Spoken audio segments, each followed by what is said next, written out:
En el canal de la Asociación Teológica, un nuevo programa de preguntas y respuestas. Damos la bienvenida y un saludo muy especial a todos los que estáis viendo este programa en esta ocasión. Comenzamos con la primera pregunta, que viene de José Villanueva y dice: ¿me podría recomendar unos comentarios bíblicos? Mira, es difícil hacer una selección porque hay muy buenos comentarios.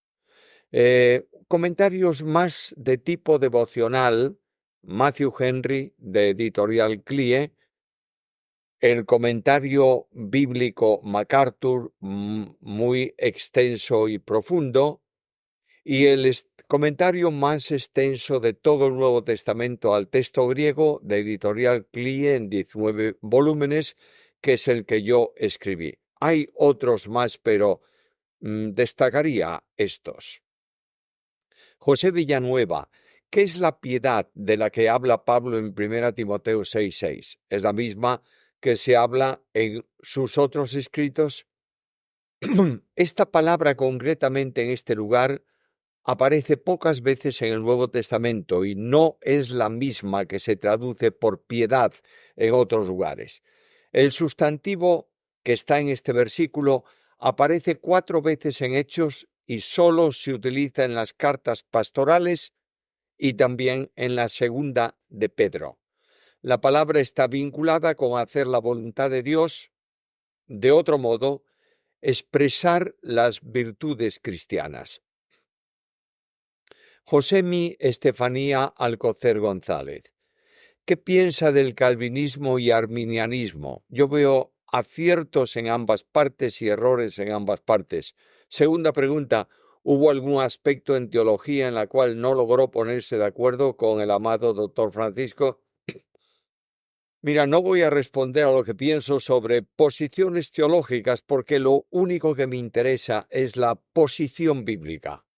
Todas aquellas posiciones teológicas que encajen con la posición bíblica, yo las acepto sin reserva. En cuanto a la segunda pregunta, en ningún asunto teológico el doctor Lacueva y yo hemos discrepado, aunque en algunos generales manteníamos nuestras posiciones, que no eran discrepantes, sino diferentes.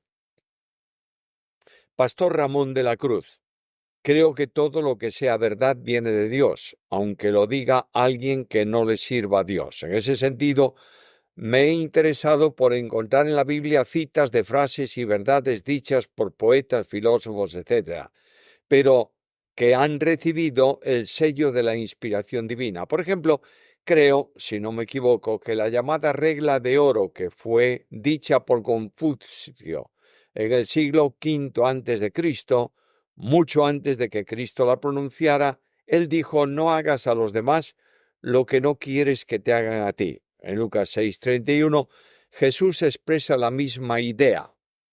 Acepto cualquier posible corrección. ¿Me podría ayudar a identificar otras citas en la Biblia?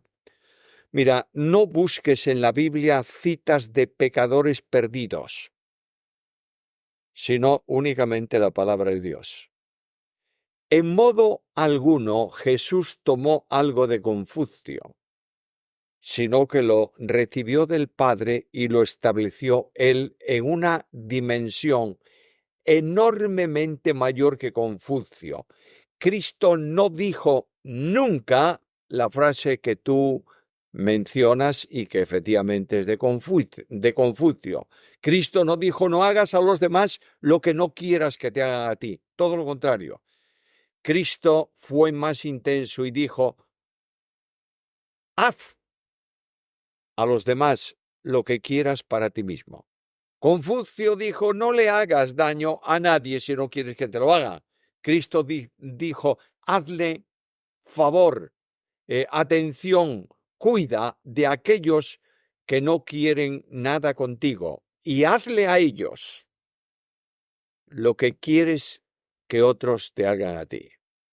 Que Satanás no nos engañe cuando alguien, aparentemente expresando una verdad moral y natural de buena persona, se distancia después de la realidad divina escrita en la palabra. Manuel Ruiz de Morales Cortés. Mi pregunta es si es igual partían el pan en las casas a la cena del Señor. Porque en la cultura hebrea el partimiento del pan va acompañado de una cena y se refiere a cenas comunales de despedida de sábado o comunión. Se hace el partimiento del pan en una cena. ¿Es lo mismo o son dos cosas diferentes? Porque Lucas lo llama partían el pan y Pablo la cena del Señor. Dos precisiones. La ordenanza del partimiento del pan no está tomada de ningún asunto del judaísmo, sino instituida por Jesús. Segundo, el partían el pan en las casas de Hechos 2:46 se trata de comer juntos en la casa, como el mismo texto indica. Y partiendo el pan en las casas comían juntos con alegría y sencillez de corazón, lo que manifestaba en esas comidas fraternales la realidad de la comunión entre hermanos. Cuando Pablo escribe a los corintios sobre el partimiento del pan, no habla de comida. Incluso prohíbe la que hacían ellos antes de cumplir la ordenanza por los problemas que esa comida traía. Por tanto, Pablo habla de ordenanza y Lucas en Hechos se refiere a las comidas amistosas entre cristianos. Antonio Diva, la muerte de Cristo en la cruz y la de Lázaro fue la misma separación del alma y el espíritu del cuerpo. Bueno, responde tú mismo la pregunta. ¿Cómo murió Lázaro? Cuando la parte espiritual se separó de la parte material. ¿Cómo murió Jesús? Diciendo al Padre, en tus manos encomiendo mi espíritu. Y habiendo dicho esto, se produjo la separación entre ambas partes y murió. De manera que es diferente el medio de producir la muerte. Lázaro murió de enfermedad, Cristo fue crucificado, pero la muerte en sí es exactamente igual. Johnny, ¿me explica cuál es el rol del Espíritu Santo en el estado eterno, ya que estamos en la misma presencia de Jesús? La respuesta es sencilla. Dios será todo en todos. Por tanto, el ser divino, Padre, Hijo y Espíritu Santo estarán con su pueblo y serán servidos y adorados. La Biblia no especifica funciones personales de las personas divinas en el estado eterno. Johnny, en Ezequiel 40 en adelante se habla de un templo futuro concerniente al milenio, al menos eso creo. Mi pregunta es, ¿los descendientes de Leví pierden ese sacerdocio? En el milenio el sumo sacerdote no es tanto levítico, sino según el orden de Melquisedec. Y el mismo sacerdote, sumo sacerdote, es también rey, cosa imposible en la antigua dispensación. Chloe Salazar. Dios manda a sus hijos el dolor para probarles, por ejemplo, una enfermedad terminal, la pérdida de un hijo joven. Mi pensamiento es que la causa del dolor es consecuencia del pecado por desobediencia en el Edén. Dios decretó en el Edén, como comas morirás, y en ese morirás entró toda la consecuencia de esa desobediencia.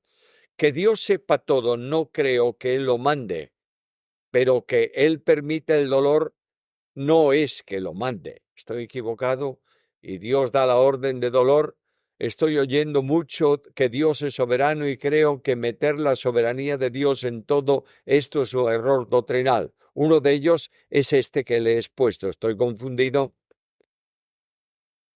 Dios es soberano. Si no fuese así, no es Dios. Pero la soberanía de Dios es efectiva o permisiva. En el primer caso, Él produce lo que ocurre por su voluntad. La segunda es permisiva, en la que permite que algo se produzca. Dios no creó el dolor, ni el pecado, ni el fracaso. Sin embargo, cuando lo permite en la vida de un creyente, orienta todo eso para bien de su Hijo. Y junto con la prueba, abre la puerta de salida que puede en ocasiones ser simplemente la provisión de fuerzas para llevar la prueba. Los que entienden que no hay nada que ocurra que no proceda de la soberanía efectiva de Dios, enviada por Él cualquier cosa que ocurra, no importa accidentes, muertes, lo que sea, caen en lo que se llama determinismo, en el que el hombre es una mera máquina de la creación. Juan Carlos Celi, respecto al libre albedrío. Cuando el ser humano fue creado originalmente tenía libre albedrío. Luego, tras haber caído en el pecado, lo perdió y todo designio de su corazón era dado al mal. Creo que esa es la condición de todos los seres humanos que no han conocido a Jesucristo. Mi pregunta es, ¿cuando una persona es salva recupera ese libre albedrío? Al estar en una realidad de salvación, ¿sería correcto decir que tiene la capacidad dada por Dios para elegir entre bien y mal, cosa que no puede el perdido? Vamos por puntos. Elegir entre lo que es bueno y lo que es malo es potestativo de toda persona, porque ha sido hecha a imagen de Dios y porque ha comido del árbol de la ciencia del bien y del mal en el origen, en su padre Adán, y transmite todo ese conocimiento a su descendencia. Lo que ciertamente ocurre es que muchas veces el hombre, por su condición pecadora, no quiere ni puede hacer lo que Dios aprueba. De otro modo, estaría cumpliendo la totalidad de la ley de Dios. Dios regenera al salvo y le da capacidad de obrar el bien, produciendo en él tanto el querer como el hacer por su buena voluntad. El hombre no puede recuperar el libre albedrío como el que tuvo Adán, porque la naturaleza caída está en nosotros. Esa naturaleza caída será retirada de la presencia de vida de los creyentes cuando sean trasladados a la gloria con el Señor. Ángel de Lidia Ugal, ¿podría explicarme Mateo 18:20? Me enseñaron que este texto y contexto habla de corregir y exhortar a los hermanos. Lo digo porque se está utilizando para cuando se congrega la iglesia en culto dominical, se dice el versículo, Dios está aquí porque estamos más de 2 o 3. ¿Es correcto o no? Me cuesta mucho explicarme, pero me entiende, ¿verdad? Decir Dios está aquí porque estamos nosotros es una barbaridad. Dios está porque quiere y porque Él ha prometido que donde 2 o 3 se reúnen en su nombre, para su gloria, está Él. Pero no por nada contrario. Sin duda el Señor promete su presencia en la reunión de creyentes, bien sea grande o pequeña, de 2 o de 3. El Señor está presente en la congregación de creyentes para dar su autoridad a las acciones que ejecute la Iglesia, haciéndola acción suya. Por tanto, está presente en el caso de establecer disciplina, como enseñan los versículos anteriores. No es que Él esté porque hay 2 o 3, sino que está aunque solo haya 2 o 3. Manuel Leiva. Continúo teniendo algunas dudas sobre la salvación. Puede haber personas que no hayan sido elegidas por Dios para salvación y se salven por creer, o de otra manera. Solo puedes creer en Jesús como Señor si Dios te eligió, y un elegido puede rechazar la salvación. ¿Qué entiende por libre albedrío? Este nos da capacidad de creer. Algunos teólogos arminianos dicen que Dios nos ha dado capacidad de ejercer fe y depende de nosotros ejercerla o no en Jesús. Las posiciones teológicas confunden muchas veces. Vayamos a lo esencial. ¿Qué es necesario para ser salvo? En ningún lugar de la Biblia dice que es necesario e imprescindible ser elegido. Para ser salvo, la Biblia dice, cree en el Señor Jesucristo y serás salvo. ¿Es verdad que los elegidos se salvan? Sin duda. Pero no hay ningún lugar que diga que alguien que vaya a Cristo y lo reciba como Salvador se pierda porque no es elegido. Nadie sabe quiénes son estos.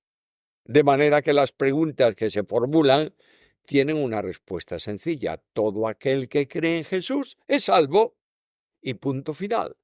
Los teólogos arminianos quieren justificar su posición enseñando que Dios dio capacidad de creer a todos y que solo se pierden los que no creen. Eso no está en la Biblia. Lo que sí es cierto es que se salvan todos los que creen, pero la fe no nace del hombre, sino que es un don de la gracia. Dejemos las discusiones teológicas para los teólogos y nosotros afirmémonos en la promesa de Dios. El que a mí viene, de ningún modo lo rechazo. Felipe G.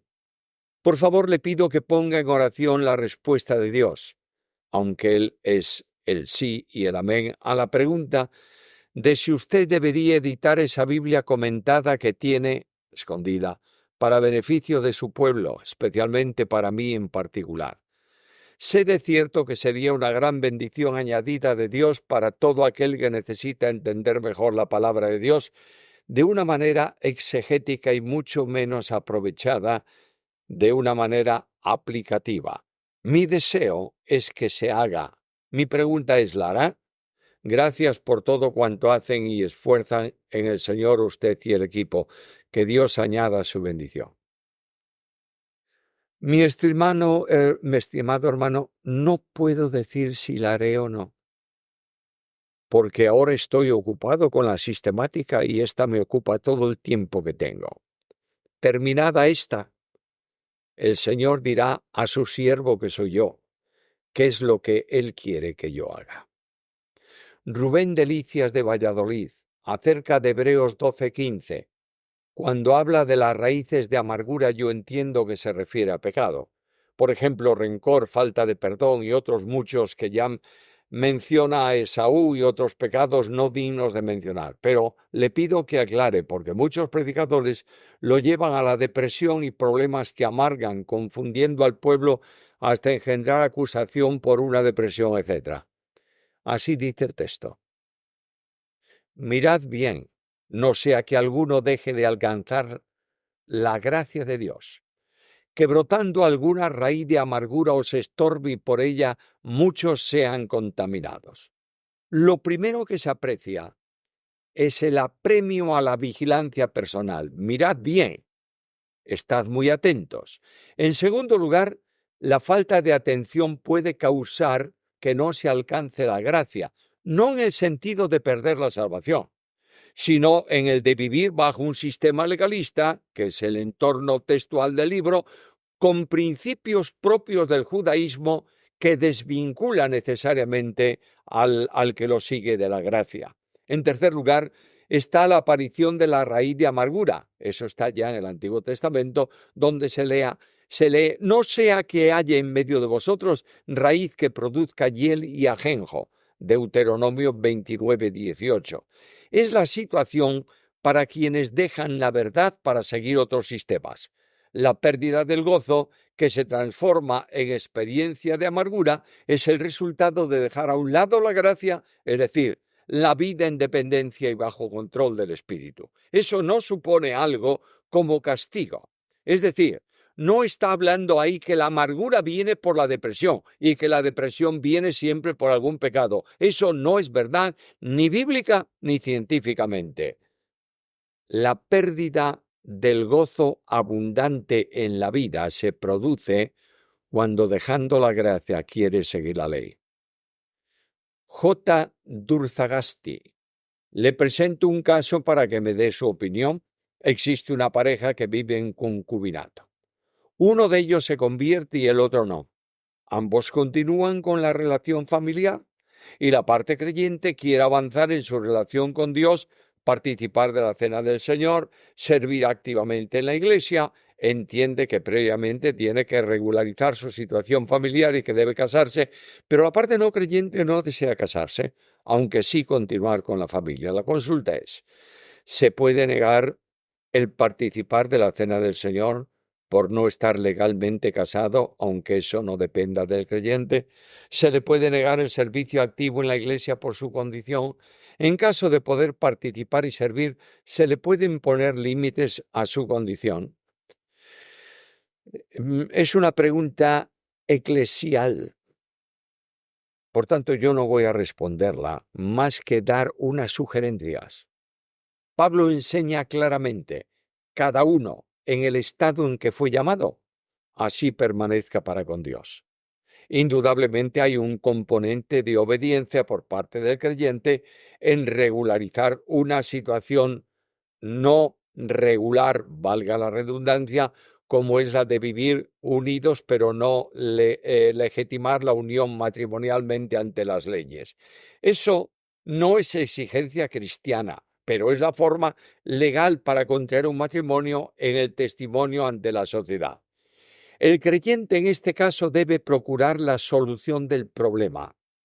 La cena del Señor es una ordenanza para creyentes.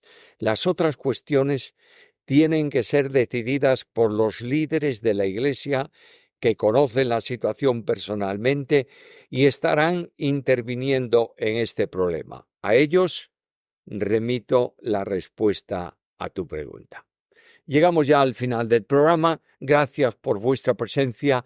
Pedimos que sigáis enviando preguntas. Esas preguntas que tienen un componente bíblico bien marcado son muy buenas para edificar a todo el pueblo de Dios. Invitad a otros amigos vuestros a suscribirse al canal y orad por nosotros. Por nuestra parte, pedimos al Señor una bendición muy especial sobre vuestras vidas, vuestras familias y vuestro ministerio. Hasta pronto, si el Señor lo permite.